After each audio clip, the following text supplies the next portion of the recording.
Hello everyone, this is Sudhir and welcome to our YouTube channel. Today we discuss next topic and interesting topic and last topic of this chapter. Topic है हमारा population control measure कि हम जो population को control कैसे कर सकते हैं, उसके उपाय। ठीक है ना, कि जो पॉपुलेशन है वो लगातार बढ़ती जा रही है, हमारी उसको कंट्रोल करने के जो उपाय हैं उनके बारे में डिस्कस करेंगे।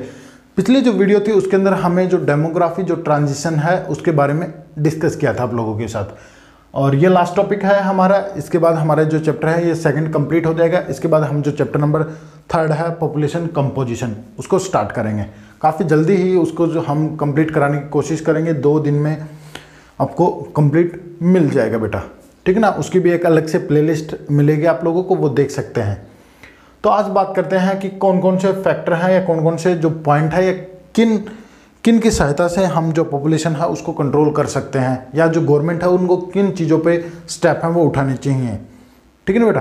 पहला आता है फैमिली प्लानिंग, कि लोगों को फैमिली प्लानिंग के बारे में समझाना चाहिए कि हमारी जो पॉपुलेशन है, या मैं कहूँ कि हमारी फैमिली जितनी भी कम होगी हम उतना ही उनको अच्छे से उनको देख सकते हैं, उनकी देख रेख है वो कर सकते हैं, या फिर उनको एक अच्छी एजुकेशन दिला सकते हैं। ठीक है ना, तो गवर्नमेंट को यहाँ पे जो फैमिली प्लानिंग है उसके बारे में लोगों को अवेयर करना चाहिए। ठीक है ना, उसके बारे में जो गवर्नमेंट को जो प्रोग्राम्स हैं वो चलाने चाहिए कि ज़्यादा जो पॉपुलेशन है उसके इम्पैक्ट क्या होते हैं। ये सारी जो चीज़ें हैं वो आपको बतानी चाहिए गवर्नमेंट ने। इम्प्रूव द हेल्थ फैसिलिटी, कि जो हेल्थ फैसिलिटी होती है उनको इम्प्रूव करना चाहिए। आज भी काफ़ी ज़्यादा जो वुमेन हैं या फिर जो मैन हैं उनको हेल्थ से संबंधित काफ़ी ज़्यादा जो प्रॉब्लम है वो फेस करनी पड़ती हैं, या मैं कहूँ कि ड्यूरिंग जैसे जो वुमेन होती हैं उनकी हेल्थ पे हमें काफ़ी ज़्यादा जो फोकस है वो करना चाहिए। ठीक है ना, यहाँ पे देखिए, यहाँ पे मैंने एक पॉइंट भी लिख रखा है, इम्प्रूव द वुमेन हेल्थ। जो महिलाएं होती हैं उनके स्वास्थ्य पर हमें विशेष ध्यान है वो देना चाहिए, या गवर्नमेंट है उसने अलग तरह की जो पॉलिसी है वो चलानी चाहिए। और फिर एक क्या है कि एक हमारा जो समाज है, हमारी जो सोसाइटी है वो मेल डोमिनेट है, कैसी है, पुरुष प्रधान है। तो हमें इस सोच को भी बदलना चाहिए। क्या है कि हमें ये जो सोच है हमारी इसको भी बदलना चाहिए, और इक्वलिटी जो स्थापित है वो करनी चाहिए हमें सोसाइटी के अंदर। ठीक है ना बेटा, इस तरह की जो चीज़ें हैं वो होनी चाहिए। फिर क्या बता रखा है, लिमिटेड द पॉपुलेशन ग्रोथ, एक लिमिट ही होनी चाहिए।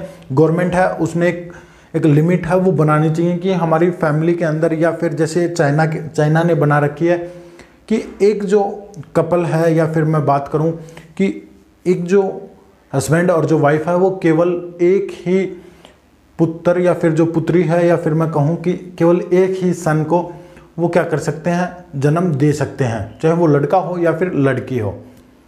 ठीक है ना। Free availability of कॉन्ट्रासेप्टिक्स।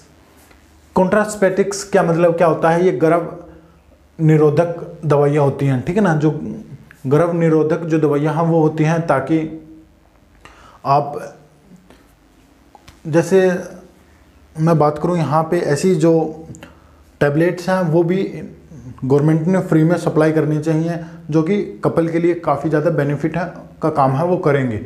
ठीक है ना बेटा।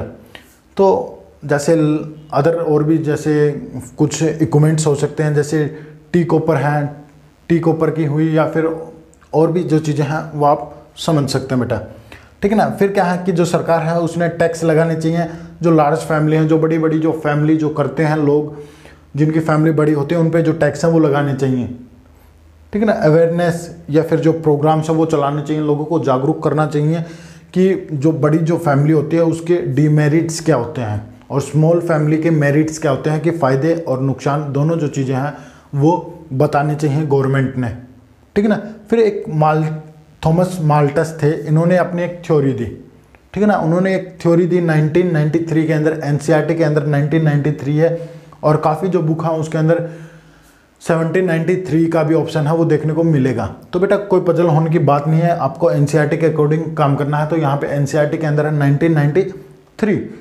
तो जो थॉमस जो माल्टस थे उन्होंने अपनी एक थ्योरी के अंदर कहा कि जो पॉपुलेशन जो ग्रोथ रेट है वो काफ़ी तेज़ी से बढ़ रही है, इतनी तेज़ी से तो हमारे फूड जो सप्लाई है वो भी नहीं बढ़ती। ठीक है ना। उसने कहा कि जो पॉपुलेशन है वो पॉपुलेशन जो ग्रोथ रेट है वो काफ़ी तेज़ी से बढ़ रही है, इतनी तेज़ी से तो हमारी कि जो फूड सप्लाई है या फूड डिस्ट्रीब्यूशन की जो फैसिलिटी है वो भी बढ़ नहीं रही, ठीक है ना। दूसरा जो पॉइंट उसने बताया कि पॉपुलेशन क्रैश, जो पॉपुलेशन जो क्रैश है इसके बारे में बताया है। और यहाँ पे बताया गया कि जो जनसंख्या का जो विस्फोट है वो 2 कारणों से ही कम हो सकता है, ठीक है ना। जब जनसंख्या में जो विस्फोट होगा तो वो 2 कारणों से कम होगा। एक तो बताया उसने नेचुरल डिजास्टर है उसके अंदर आपको देखने को मिलेंगे कि जैसे अर्थक्वेक आते हैं, या फिर मैं बात करूं कि जो फ्लड हैं वो आते हैं, तो इसमें जो बड़ी संख्या में जो लोग हैं वो मारे जाते हैं। दूसरा कारण इसने बताया वॉर का, कि जो वॉर है जब युद्ध होंगे तो बड़ी संख्या में युद्ध के अंदर भी जो लोग हैं वो मारे जाते हैं। तो इसने 2 कारण ही बताए हैं, एक तो नेचुरल डिजास्टर जिसके अंदर जो डिजीज़ हैं, महामारी हैं वो भी आ जाती हैं, और अर्थक्वेक हुए या फिर जो फ्लड हैं, सुनामी हैं वो भी आती हैं। और दूसरा कारण जो बताया वो है वॉर का, युद्ध के कारण भी बड़ी संख्या में जो लोग हैं वो मारे जाते हैं, जिसके कारण जो पॉपुलेशन के अंदर हमें जो चेंजमेंट है वो देखने को मिल सकता है। बस ये जो चैप्टर था वो हमारा कंप्लीट हुआ, और इसके इंपॉर्टेंट जो क्वेश्चन हैं वो भी आपको प्लेलिस्ट के अंदर ही देखने को मिलेंगे बेटा। इसकी जो प्लेलिस्ट है वो आपको अलग प्लेलिस्ट मैंने बना रखी है सभी चैप्टर की, वहाँ से आप देख सकते हैं। और MCQ भी मैंने जो 20 MCQ थे इस चैप्टर के वो मैं करा चुका हूँ। आपको वीडियो अच्छी लगी तो लाइक करें, शेयर करें और चैनल को सब्सक्राइब जरूर करें ऐसे ही वीडियो देखने के लिए। Thank you.